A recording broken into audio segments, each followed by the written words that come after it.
How's it going, everybody? Welcome to OP Entertainment. I'm Omar Darwish. And I'm Pratik Cherian. And we finally have a Star Wars show to review that's not a bag of shit. We're reviewing Kenobi episodes 1 through 3. We had a busy past few weeks. One of us may have gotten married. One of us may have been on a honeymoon. Probably the same person. Anyway. We're going to go through all spoilers. We're going to touch on 1 and 2, but mostly get into episode 3. Pratik, what do you think of Kenobi so far? You know, so far it's been great. I've really enjoyed it. It's not exactly what I was expecting, but at the same time, I've loved it. So the stuff I was expecting is maybe the most disappointing stuff of it. The stuff I wasn't expecting is what I like the most. And I guess since we're going full spoilers, I can just talk about it in general. The new characters I'm actually liking quite a bit. I like Ravina. I think she's, funny enough, first of all, I like the first 2 episodes probably better than the 3rd episode overall. I would say they were probably almost like the most perfect 2 episodes of a Star Wars show so far, honestly. And I guess when we're comparing them to Mandalorian, because it's not like Boba Fett was good and that's the only one or a Star Wars show. I mean, but yeah, episode 1's really dope. I like just seeing Obi-Wan kind of broken. It's sad seeing him like he's just like stealing meat for his like camel horse thing, and like it's sad seeing his lifestyle and he's been living that lifestyle for so long. It seems 10 years, it's right? 10 years of that. Like, that's enough to break anyone. Is he as out of practice as you would expect or more? Because he's actually I thought he would still kind of have his like... Yeah, so I think we kind of had an idea that this is what we were getting when the trailers came out. But if you look at when episode 3 ends, Yoda basically gives him homework and is like, "Oh, you're going to be working on the Force." And then like when we see him in Star Wars Rebels and then in episode 4, and he's this guy who just seems very in tune with the Force. Yeah. So I think what I was not expecting is the lightsabers buried and cutting himself off. I was not expecting Luke from Last Jedi. Is not what I was expecting exactly. And the 3rd episode in particular, really, I felt like we were getting Luke from Last Jedi. Yeah. Especially in the fact of, I know I'm skipping ahead a bit, but it's like, we all wanted to see Luke just be badass and like whip a lightsaber out and just kill a bunch of people. And we never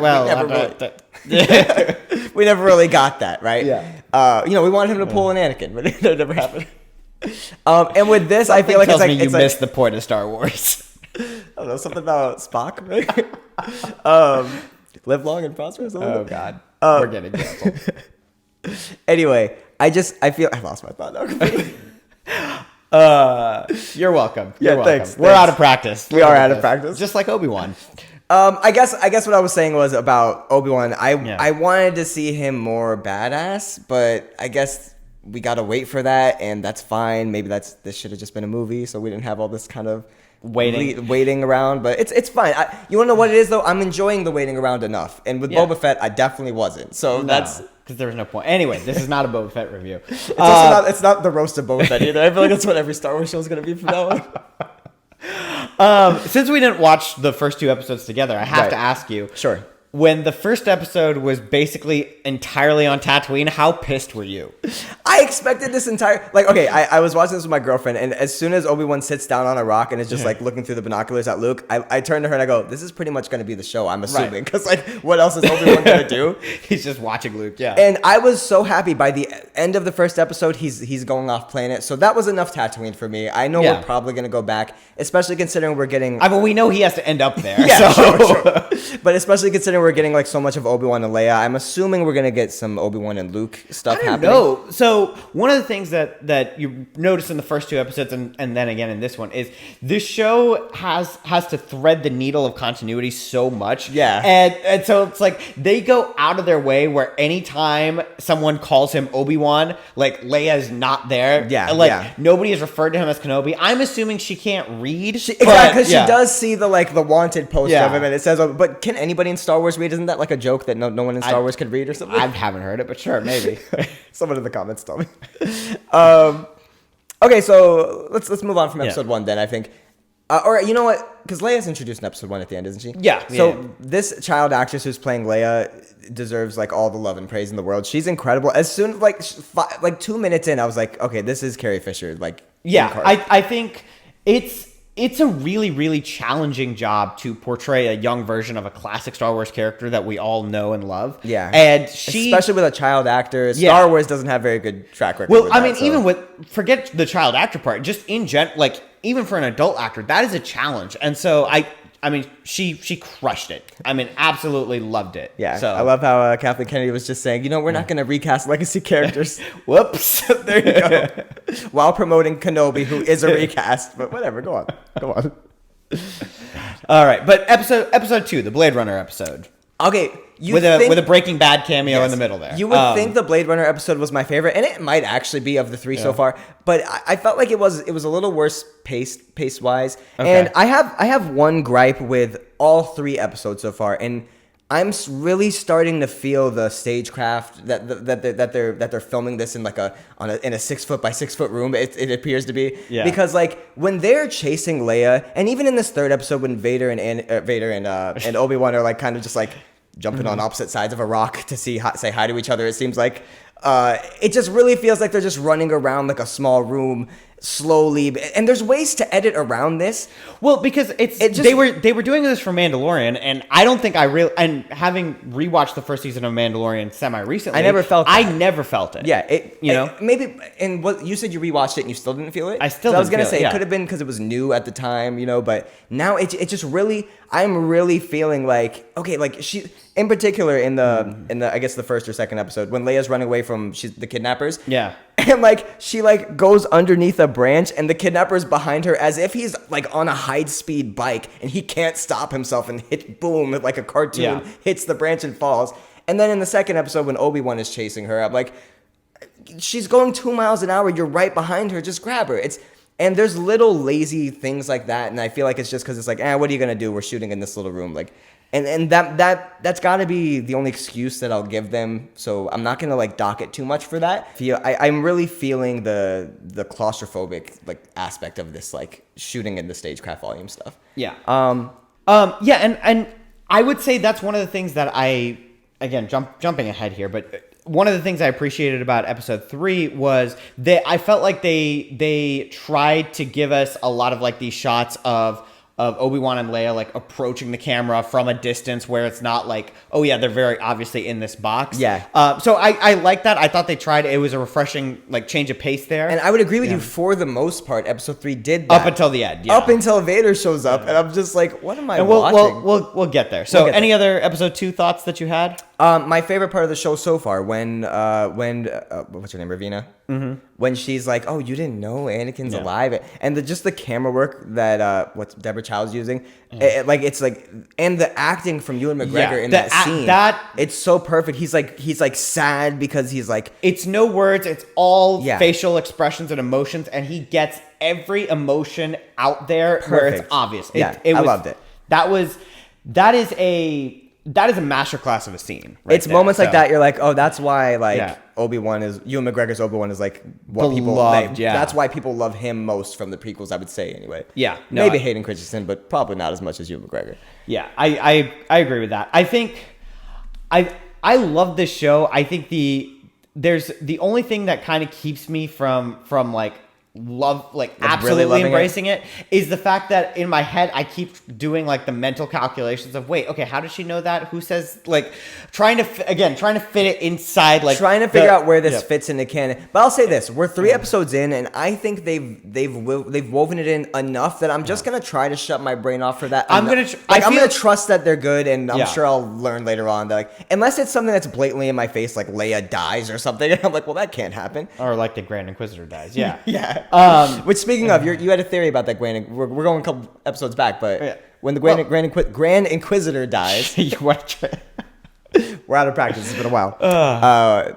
He's a character in like Rebels or something, right? Yes, so is that what was your theory? About that? The theory is either A, he's not dead, but given that in this episode they're all like vying to be his replacement, or my other theory is, so it's not the same character from Rebels, and there's going to be another one that just looks very close. Or maybe Ravina's going to be like horribly disfigured by the end of this. She's going to look like and her backstory is going to change, and she's changing gender, and Sure. What do we think of Ravina as a character? So I didn't think it was very well acted the first episode, but I felt like she found her groove throughout. I wouldn't even say it's the acting. I think it's just the writing. It's hard to do like angry character all the time. And so I think the fact that is in that first episode, that's basically all we had. I think that's tough to sell as an actor. Yeah, they give her a little bit more towards the second and third episode. Yeah, so right now I don't have anything against her. I just think that she's got a tough hand here, and I think she's mostly doing a good job. A character that I was sure I was going to love, and then as he came on screen and his whole shtick was going on, I was like, I don't know, Kumail Nanjiani's character. Yeah. How did you feel about him? Because I love seeing him on screen anytime. I'm glad that he's got to be in Marvel and Star Wars. Like, good for him. Like, what a good nerd. But like, to pitch himself as this like. He felt so like fake that I'm like, the people that he's like scamming, how are they even buying this? Well, okay, he's like so like tongue in cheek with it. So let me push back just a little bit here. I kind of like it because I think one of the big like how does this make sense questions is, again, in that gap between episodes 3 and episodes 4, is episode 3 there's Jedi everywhere, right? And then by episode 4, like Han Solo like doesn't believe in the Force or Jedi, and he's just like, oh, it's all like cheap tricks. And so like that's all fine. Yeah, but seeing this, it's like, oh, okay, like after the Jedi are gone, like there's a bunch of like grifters and thieves who like take advantage of like that idea, and so that like helps those lines in episode 4 make so much more sense. Because otherwise, it's just like, how do you not know about this? But like, okay, so you can do that, and you can make it obvious to the audience that this guy is like a scammer. But he was making it obvious to the person he was scamming. He was He's like, but no, the thing is, no, I don't need money. Come here, give me the person he's scamming has only like ever heard of Jedi, right? So it's all off of legends, and we're kind of looking at this. It's not even knowing about Jedi or anything. It's the cadence of his like delivery is so like, I'm gonna help you, sure, wink. That's how he was scamming this person, and I just I didn't like that. And it wasn't until like after that his like first scene was over that I started to like really like his character more. Okay. And I'm down for his character to show up more, but like if he doesn't show up again, I'll be fine. I don't think he's showing up again, so hate to break that to you. I think I'm done with 1 and 2. Anything about episode 3 we want to get to before we get to like going into it deep? Why don't let's score episodes 1 and 2. All right. I think episode 1, I'd probably give it like around a 9, and episode 2, I'd probably give a 9 as well. They were both like almost perfect. It was just like I said, the stagecraft stuff for me felt noticeable this time, and it just hadn't been for the rest of the series. I think which is unfortunate because the story this time around is probably the most interesting. If it wasn't for that scene at the end, I think I would dock episode 2. But that scene of him finding out that Anakin is alive, it's 9. Yeah, it's a double 9. That scene alone makes me want to give it a 10, but it's just that stagecraft stuff for me. All right, let's jump to episode 3. Okay. How did this one start again? I know they're on like a freight, right? Yeah. And I got a little worried. I'm like, are we gonna get like some just conversational boat scene stuff, Falcon and Winter Soldier stuff? But no. Luckily, these two have such good banter and like conversational skills, and like the dialogue between young Leia and Obi-Wan. Oh, good. I'm glad you said the characters. I thought you were still talking about Falcon and Winter Soldier. You know. The dialogue between Lola, Leia, and Obi-Wan was incredible. This actress, I think I forget her name, Vivian something. I don't remember either. Sorry. She is so good, and she's gonna go off to be in a million things. But I really feel like, and they knew that while they were writing the script, that they needed to get an actress that could like, you could give these kinds of like heavy like subject matter like dialogue lines to, and she was killing it. She may have even outshone Obi-Wan, Ewan McGregor. I disagree there, but at least she's doing very well. At least in the scenes that they were sharing together. I just thought the scene where she's talking about like, oh, you knew my mom, and like that delivery, it was just the acting there just from both of them was top notch, and I really appreciated that. I felt like Obi-Wan was almost using it as a tactic to like, because he was like trying to seem like he was genuine to the stormtroopers, so he like looked in her eyes and was like genuinely remembering Padme and like that's exactly what it was. Yeah. That's perfect. That was great. Yeah. Can we get to the part where they get to the little laser bridge that they could easily just go around? I will say, so speaking of that laser bridge, this has felt especially violent for a Star Wars show. So far in general. She cuts off the woman's hand in the we get the stormtrooper like split by that laser bridge. We get there's Vader like snapping necks. That's true. Yeah, we've probably seen, this is probably the most violent we've seen Vader. It's either this or the Rogue One scene. Yeah, because I don't think he's snapping necks in Rogue One though. He's pushing people against walls. And at stuff, the very least, they're not like the camera's not then just like going to the person with his neck to the side. Yeah, like that's true. Yeah. And like you were saying off camera, let's just get to the Vader stuff, right? Because what else? That's what we want to talk about. Yeah. I like the whole suiting up scene. I feel like years of watching Iron Man suit up kind of like desensitized me to Vader suiting up, but it was probably the best Vader suit up scene we've gotten so far. It was nicely shot and everything. The special effects in that looked all good.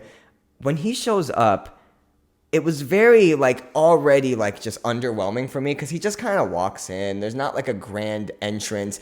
And it's not so much his entrance when he walks in, but when he approaches Kenobi. Yeah. It's so underwhelming for me. They're just like, hey, it's just like, they're just there already. This should be like a huge moment. Like we're halfway through the show. This is their first meeting. It should have been a huge moment. I feel like it just wasn't, and that's kind of my biggest gripe with this. Okay, so I'm gonna jump in here because I kind of agree with you and I kind of don't. First of all, I disagree. Convince me because I'm honestly like I'm on the fence with this. So I disagree a little bit on the Vader entrance part because I do like how we kind of experience it the way Obi-Wan does, where Obi-Wan feels him through the Force. Yeah. And so we see like his shadow and we see like the bottom of his and so like Vader feels like a presence right away because we don't see him just show up. We get like the glimpses and the breathing, and I like that slow build and anticipation. I really like that. Shouldn't he be able to feel Obi-Wan? Is it in that hut right there though? Like I get what he was doing. He's trying to draw Obi-Wan out by like hurting the civilians and killing civilians, but like that didn't seem to work. Also, I felt Obi-Wan didn't have very much of a struggle. Maybe this is just me. When it comes to like clearly defining like, oh yeah, the force means he's accurate to like 5 feet away. Like sure. I have a hard time doing that because it is the Force, and so I feel like it by definition it kind of needs to be. They're always defining the Force in like what is it? Sunlight now? It's like warmth. You feel safe. Yeah. So I was fine with that. I mean, he feels Obi-Wan. He feels his like general presence. Mm-hmm. So I was okay with that. I think for me, when I was watching that fight scene or just that entire encounter, because you're right, like that's what the show like has been selling us, has been teasing us, like, oh, you're going to see this. Yeah. But I think it's one of those where for Vader, for Anakin, he has, because again, the dark side like draws its power from hate and fear, and so he has all of this hatred towards Obi-Wan, right? Yeah. And that's why like he tells the Inquisitors like, hey, like stay out, this one's mine. Like he has them hunting for Obi-Wan, and it's because he has he's built up this hatred towards Obi-Wan so much, and then when he finally finds him, and very quickly like. He's not even real. Like Vader himself is not even really going all out, and that's because hold on. Go on. So that's because he didn't find Obi-Wan. What he has found has been this broken down shadow and shell of a man, and that's why like even Obi-Wan's like the lightsaber duel isn't even a duel. I mean, honestly, if you look at it and compare it to like Episode 7, I think it is, where like Finn is fighting Kylo Ren. Sure. And like it's not dissimilar from that. And I think that that's on purpose because you have this character that has cut himself off from the Force that is really afraid. I mean, that's the one thing that you see where if you look at like classic Obi-Wan, like prime Obi-Wan doesn't show fear because he's a Jedi Knight like at the height of his powers. And here he is almost completely overcome by fear, who's just coming back into like in touch with the Force. And so I think that it's this moment of Vader like hating this person and then not finding that and almost getting angry at the fact that this isn't even like the Obi-Wan that he hates. So you think, but you think though, just because he's like disappointed with what he's found, he just gives up? Well, I think I think that's kind of where he goes to. Again, he's toying with Obi-Wan through that whole fight. Like, and it's not even like the toying like, oh, it is this bit of disappointment. And that's it's why like torturing him before he kills him. Like, and when he finally like gets Obi-Wan, that's why like he's torturing. He's not really even concerned with like hurting him. He's just torturing him just for the sake of it. He just doesn't seem very happy that he's found him because he hasn't actually found him, and I think that's what it is. I suppose. I mean, what does he expect him to be? The same like happy-go-lucky Jedi he was before? Like, Or he knows what he took. No, from but him. at the Like, very least, he expected him to be a formidable foe. He Sure. and you know how it is, like when you hate but, like, someone and you build it up in your mind, and you hate them and you hate them and you hate them and you really, really build them up. And so like that's kind of what you're expecting, is this thing that you've built up your hatred towards. But so then why swing at him in the first place? Why not just be like, you're pathetic, you're not worth my time, and just leave? You know, like, that would involve letting go of his hatred and his anger, which is what he cannot do. That's what I'm saying. It doesn't feel like he even has much hatred. Like if he really hated him, you're at this point. You're gonna let a little bit of a fire get in between you and that Obi-Wan? part definitely is there for convenience. I He's agree like, with you. It took you 10 years to find this guy, and you're just like, oh, I'll let him get a little head start. Why not? He's weak now. It's not fun if I catch him. Like, is he the Joker now? Like, I don't know, but. That's really and I know we kind of disagree about this, but when Vader's like force like throwing Obi-Wan through the fire, I'm like, okay, how is his hair not burnt off? How does he not have burns all over his body? His clothes should be completely gone at this point. It's fine. You do know that like fire varies in temperature and like intensity and stuff. He was in that fire for a good minute or two. That is too much time. And you could argue maybe Vader is like using the Force to like barely tease him with the fire or whatever. Sure, I'm not gonna let it affect my score of the episode that much. Mostly, what affects it is again the stagecraft stuff, and it felt like Vader and him were just I want to playing go musical chairs. I want to go to route. that because I think that the problem with that is not so much the stagecraft. I think it's really the way that it was shot / cut, because they would have like, oh, okay, Obi-Wan runs would run to one side of the that's screen, what I'm saying, though. And then they'd cut to like the front of that rock and he's running the other way. But it's like, when you do that, you don't get a sense of, because what the scene is intended for is like he's actually like covering some distance, but you don't get he's that. not. It doesn't feel like he is at all. And I think the reason for that is not it. Yes, it is because they're shooting it on that stage. There's better editing. I think it's really, really, really the editing, because I noticed it as it was happening. I'm like, oh, I would not have shot it that way. They're literally just running circles around the same 3 or 4 boulders, and I'm just like, what is this? What am I watching right now? It just felt like dragging along for me, and that was pretty bad. That was enough for me, at least, to make the third the worst episode. But it's still a good episode. I think. Are you ready to score it? Yeah, I'm ready to score it. I think I'll probably go ahead and give this one about an 8. Like I enjoyed a lot of it. I mean, Obi-Wan and Vader are on screen together. Like, come on. And as underwhelming as it was still pretty good. James Earl Jones came back to the voice, which didn't we hear a report before that he wasn't returning for this, or he retired? Good. I'm glad he didn't. I'm glad he's still doing the voice. Yeah. What's your score, Pratik?